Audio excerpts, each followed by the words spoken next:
Hey, good morning, everybody. Hope you're having a great start to your Wednesday, July the 9th. Doesn't seem possible, does it? I went ahead and recorded tomorrow's already this morning. I got up kind of early, been up since about 4:45. Went ahead and did tomorrow's, so it's ready to go. Remember that tomorrow, Friday, recording, and then all next week, Monday through Friday, all will be recorded. I'll be back live at on Monday, July the 21st. So, a lot going on in the news. Let's talk about that real quick. New York Times had this article: at least 161 still missing in a single Texas county, the governor says. Folks, look, I get emails from time to time. What do you think? What do you think? Either the weather situation is judgment from God or it's judgment from government. And yes, I realize what I just said.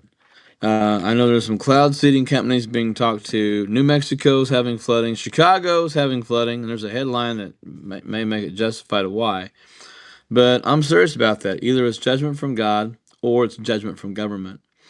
And if we find out that government was involved in specifically and strategically putting rain in certain areas, they'll be responsible for these 161 people that are still missing. I'll just leave it at that. You've all heard about the planned ambush at a Texas ICE facility. We know that some people from both parties are starting to just go absolutely out of their minds and do whatever they want to do. That's scary.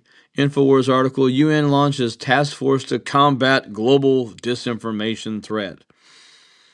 The best way to deal with this is just say, government, shut up. You're the ones doing the disinformation. Um, Fox News had this article today: severe weather emergency alerts, how to get loud phone warnings. Once again, either we are actually seeing judgment from God or we're seeing judgment from government. And if this is weather manipulation, I'll tell you what it's not. This is not global warming. This is not climate change. This is people who are not getting what they want. Okay, Fox News article: the CIA report makes it clear Trump was framed. You know what? We already knew that. Most people know that. And all the people looking for lists, from Epstein and everything else, it'll all come out, I'm sure, one of these days. Here's another Fox News article: Chicago mayor vows city police will not ever cooperate with ICE. Citizens of Chicago, if you're a friend of mine, you watch and you listen, man, can I just say something?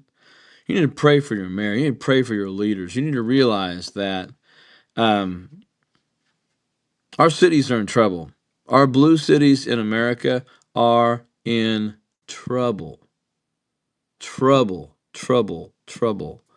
Because of leadership ideologies, because of, it's not a tumor.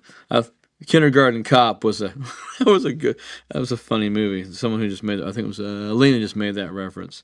Anyway, there's another Fox News article. Fox News was ripe with good headlines today. White House waives executive privilege for Biden doctor Kevin O'Connor to cover up probe. Basically, Trump says you speak what you have to speak. Good.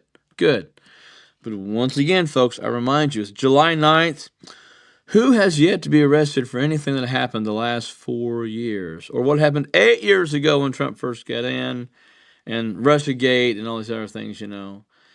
Fox News article: FBI launches criminal investigations of John Brennan, James Comey. Good. But 6 months from now, well, let's see who's in prison. Let's see what's going on. Hot Air had an interesting article. Democrats demanding blood, Antifa delivering it. We're starting to see things unravel, folks. If you haven't figured it out, you are watching things unravel right now. It's unraveling. And there's a generation up and coming that has no clue of how politics work, government works, the situations that people deal with, but we've got to continue to speak the truth and get it out there, okay? InfoWars had the article. You've heard IRS says churches can endorse political candidates. Look, any agency, any individual that believes and trusts the IRS, I'll be praying for you. I have never, and even with this, as a pastor, I'm not going to stand up and say, you should vote for this person. Don't do that. I never have, never will. All I expect you to do is do your due diligence. Figure out what's best for the country, and that's best for your pocketbook or your wallet. It's not about 2 chickens in every pot, or maybe even 3 in some places. It's about finding out who are the people who are going to help the community. Who are the people they're going to work for the city, and not for themselves. Yeah, that says a lot. So anyway, I've had all sorts of, and the other thing is there's a lot of people out there that literally have no clue how 501(c) works. Absolutely no idea. And it's easy to say, well, churches just do. Look,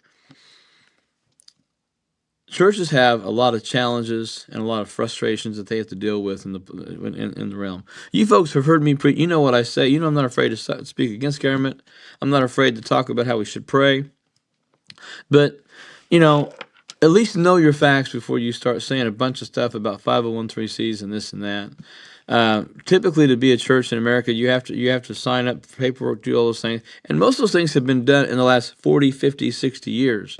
Back when churches could actually trust the government, that long ago, so a long time. But there's a lot of paperwork, a lot of stuff going on, and a lot of bad ideas about what's out there. I'm willing to talk about it, talk with people individually about it, but the emails and all this stuff, you got to leave. Look, I'm thankful. Is anybody here thankful for the tax breaks that you get?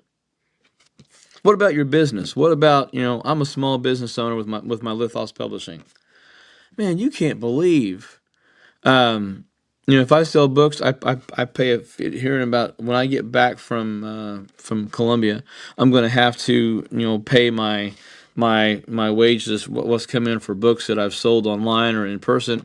I got to pay a tax on that, and it's for based on what I pay for the books and get in payment for a book, it's graveyard robbery, but at the same point. It's the government. And Paul tells us, pray for your government, walk in those things, do what you're supposed to do. But the government's not perfect. But I promise each one of you is thankful for any tax break you get, any tax exemption you get. And with things that are coming down the pike, look, there's going to come a time when they'll come after the churches, they'll come after business, they'll come after they'll come after anything and everybody. If you've got money stashed away, they're gonna do the stashed away tax and want you to pay something on it. So anyway. Hey, let's get to the word today, 2 Kings chapter 2, verses 17 and 18. We are plagued in this country, in this nation, in this world by one thing, and that one thing is death. Everybody dies. And should you be around long enough on this planet, you're probably, should the Lord tarry, you and I are going to go to the grave. Someone's going to come by, cry, say a few words to our spouse or our family or our kids about us and this and that. And because that's we will all go the way of the grave. I knew a guy several years ago. I'm going to live to be 120, and he was one of those name it, claim it, blab it, grab it guys. A lot of folks out there will never let you know how weak they are, how tired they are, how frustrated they are. I knew a guy one time who was so caught up in the name it, claim it stuff. He had a hangnail on his big toe, he had just a big hangnail, and would start to limp a little bit. Hey man, are you limping? You go, oh no, that's not limp. I'm living in victory. And the guy basically lied himself into losing his entire foot. Because he wouldn't get something fixed. God was going to take care of him. God won't let me get sick, and then he got an infection and sepsis and died, about 3 months after that. So first, the public service announcement is take care of the little things. You still have a body, and nobody's lived forever. We will on the other side of that, but not now. Okay, so 2 Kings chapter 1. Verses 17 and 18. So he died, speaking of Ahaziah. Remember the guy that went looking for Beelzebub and all the answers from the other gods, and Elijah basically said, go tell your king he's going to die. And then I think of this. God kept Ahaziah alive long enough for basically Nehemiah, for Elijah to stand in the doorway and go, told you. You was chasing after other gods, asking them for all these answers. That well, no, not going to happen here. So we're done. So he died according to the word of the Lord that Elijah had spoken. Now catch that, catch that, catch that. So he died according to the word of the Lord that Elijah had spoken. I'm glad the writer of First King or Second Kings put this in there. He said basically, look, Ahaziah died because the Lord gave a word to Elijah. Elijah spoke it, and just like that, it happened. When God speaks to people, when God speaks through people, and when God speaks to you, we need to be in the habit of reading and listening and taking that in and writing that down. When people, if people come up and say, Pastor, I got a word for you. If I don't know them, I'm always skeptical. And let's just be honest. Look, I'm a pastor. I get words all the time. Pastor Dana, you should do this. If you did this with the service, this would, okay, whatever. But when someone says, I just got a word from the Lord for you, what you speak to me should confirm what I've already heard from God, or someone else has spoken to me. Mouth of 2 or 3 witnesses. Jehoram became king in his place in the 2nd year of Jehoram, the son of Jehoshaphat, the king of Judah, because Ahaziah had no sons. Ahab would have no lineage here. Cut it off. Cut it off. So another guy becomes the king. And crazy things are going on. Crazy things are happening. I just saw that prayer from Lewis. Lewis, we will be praying about that for you. That God grants you favor in that situation. The Holy Spirit really prompted me to look at that. Lord, give him the favor he needs with that boss. Now, the rest of the acts of Ahaziah that he did, are they not written in the book of the Chronicles of the Kings of Israel? Here's the other thing. Somebody's going to remember everything you've done, everything you've said. God has it in his books, but there's other people too. I know people who are walking encyclopedia set of information, but other people. They call some of those people historians. As a matter of fact, I saw there was a Civil War guide test that somebody was going to try to take, and 90% of the people who take it fail. They want you to be an absolute expert on Gettysburg and some things like that before you do it. In other words, know everything you possibly can. And they would give you pictures and say, who's this? Who's this? How do they play into Gettysburg and the Civil War? And you know, I'll be honest, that's a test I would not pass. I know a lot of history about different places and wars, but not that much to get a job doing it and leading and guiding. But man, can you imagine if you pass the test, those people there that are the guides for that area of Civil War history? Oh my goodness. You would be able to ask question after question after question after question after question and get answer. Ahaziah dies. He dies. And in dying, everything that he had done or said, yeah, it's written down, but what lasts?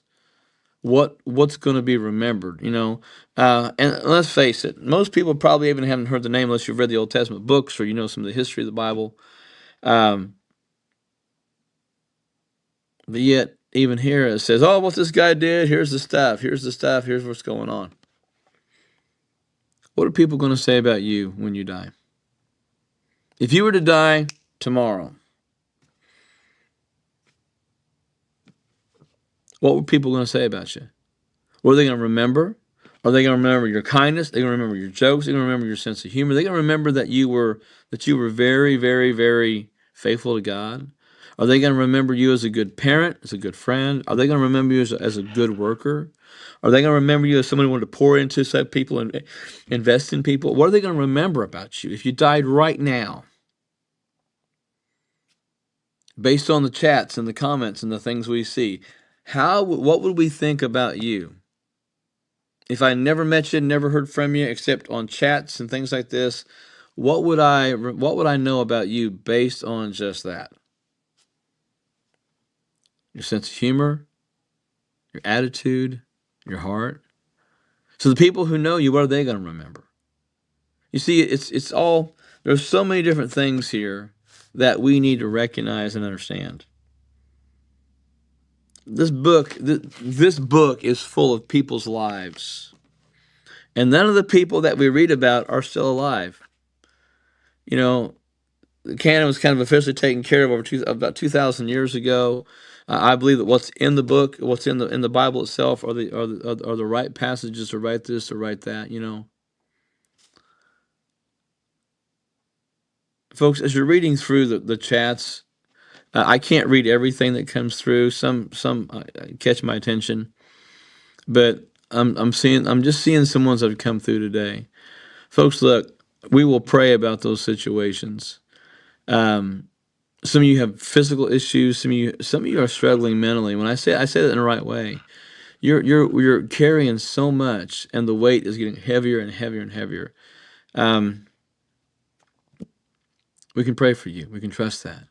I know there are folks that take down the prayer requests on here and send that to the Telegram group. Thank you to those that do that. Um, but you know, we want to be remembered well. We want to do everything we possibly can. Years ago, I knew a family who had lost a father in the Vietnam War. In the air conflict, he crashed. He left a wife and a child behind. The child was born shortly after he took off. Okay, he never met his child, his daughter. Never met her. The mother was, of course, devastated. Went into a very, very severe depression. Grandparents stepped in to help, and one of the grandparent sets that stepped in, he was a World War II veteran, and he would sit down and talk with that little girl. As that little girl got older and celebrated birthdays, he would tell her stories about World War II. He would say, "You know what? I never was in Vietnam, but here's what I imagine your daddy doing." And he would talk about how her dad was a pilot, and how he probably was flying some. And they knew he'd been shot down, but he tried to share with her his own experiences, but yet apply it to what her dad had done. And so this is a dad of the young man that was killed in Vietnam, who had also been in World War II. Wow. And you think about it. This guy was able to say, "I'm not your dad, but I can relate. You know, I put myself in places where I could have been hurt or whatever." And little girl went on to become very successful. Made it. Her mother remarried eventually. She had a dad in her life, um, which incredibly happened to be another Vietnam veteran who came home, who made it home, and didn't know her dad, but he raised this little girl as his own. And they would tell those imaginative stories, you know, I can see your dad doing this, and here's the kind of plane he flew, and here's what the maneuvers would have been, and here's where he would have been, you know, shot down, and so they were able to share the history. And I want to encourage you today to share your history with your kids and your grandkids. Let them know the kind of person you were, the places you went. It was always fun as when I was a parent of young kids to go places and say, "Hey kids, that's where I went to school. Hey, that's the house that I was born and raised in and grew up in. Hey, this is the woods I used to run around on motorcycles and bicycles and dogs and go crazy. Um, this is where, you know, this is what my dad did. Drive by houses in Terre Haute where I used to live, and I say, hey kids, my dad back in the 1950s built that house right there." You know, share your stories, share your history. Make sure your kids know who you are and where you've been. Um, every area has its own stories. Kerrville, Texas is going to have its own stories for decades to come. So just everybody stay in good spiritual shape. Stay faithful. Um, share the stories you can with your kids and your grandkids, and make sure, because some will not tell you a whole lot. I had some family members that were in Vietnam, and they came back and didn't say a word. And you just could tell anytime it got brought up, it wasn't going to be good. So stay faithful, stay rooted, stay grounded. Tell those stories. Tell your stories to your kids and your grandkids. Let them laugh. Tell them the good, the bad, and the ugly stuff. Tell them, you know, Tell them how you grew up. Tell them how you were raised. Let them understand what God brought you from. That's your testimony. So share it. Holy Spirit, today, open our eyes to see who you are and what you're doing. Help us to recognize your hand at work in us, your hand at work through us. Spirit of the living God, may we recognize, may we see you at work in our lives. May others see you at work in our lives. And may we tell the story. Lord, there are folks on here that have never told anybody about the healing that you did for them, have never told people the time that you brought them through. Man, you held their mind together when they wanted just to lose it, God. I feel today the weight of those that are carrying heaviness on their shoulders and on their heart. I've got to carry them to you this morning. I ask you to bring peace for that one that had strokes and was having major issues right now. The enemy's attacking. Be with her, Lord. For those that have gone on missions trips, for those that are going through different surgeries and things, be with them as they face those things and go through it. Let the hand of God be at work in powerful, powerful, powerful, powerful ways, Lord, in us. Because someone's going to remember our story. And it's important that what they remember reflects on you and glorifies you. So God, may we be examples of humility and honor. May we be givers of grace and mercy. May we be listeners and hearers when we really need to hear your voice. Spirit of the living God, pour over us today and let others see and feel and know and experience the presence of God. Lord, you're writing our story right here and right now. You're writing our story. And as we take part in that story, may we do everything we can to live it right and righteously for you. And that's our prayer. In Jesus' name. Amen. Well, folks, this is going to be my last live for about a week and a half. Appreciate your prayers as my wife and I and 10 others from the state of Kentucky Ministry Network, headed to Colombia, South America. Pray our dogs are taken good care of while we're gone and miss us. I know we're going to miss them. I've already recorded tomorrow's. I'll get Friday's recorded and next week's recorded Monday, Tuesday, Wednesday, Thursday, Friday. Try to have those up, and they'll be and those videos will be released day of for at 5:00 a.m. on those days. Appreciate your prayers. Flying out Friday morning and getting back early Friday morning, like 1 a.m. Friday morning, getting up. So pray things go well. And I'll still be keeping up with the news and things of what's happening, and we'll go from there. So we'll be doing From the Perch this afternoon, and got some ideas and got some thoughts, but I just want to really talk about where we are, and that's becoming more and more of an honest conversation I'm trying to have both with myself and those around me, and we'll just see what's going on. So. Continue to remember the requests on here. Pray for those. And my voice was kind of raspy because the dogs decided they wanted some venison. Well, Maple decided she wanted some venison, and she chased Alf after 3 deer just next to the house. And I I basically lost my voice screaming, Maple, Maple, and strained it. I mean, I really strained it, and but nonetheless, it's coming back. So have a great rest today, and look forward to seeing you folks here in about a week and a half. All right. God bless, and the lives will be up. And actually, this won't be my last live. You'll see me if you watch From the Perch today. You'll be on there. But tomorrow, Friday, and next week, Monday through Friday, will be a digital image of me screened to your device, whatever they are. And I don't know if a whistle would work, Diane. They barely hear me. Well, Maple, Moose kept stopping and looking back, and I'm just running after him. And yeah, Alexis, I'm sorry about that. I tried to, did have some neighbors up the road that said, "Was that you yelling?" Yeah, that was me. What were you yelling at? Dear. He just left it at that. Have a great rest of the day, folks. Hope to see some of you at noon from the perch. God bless.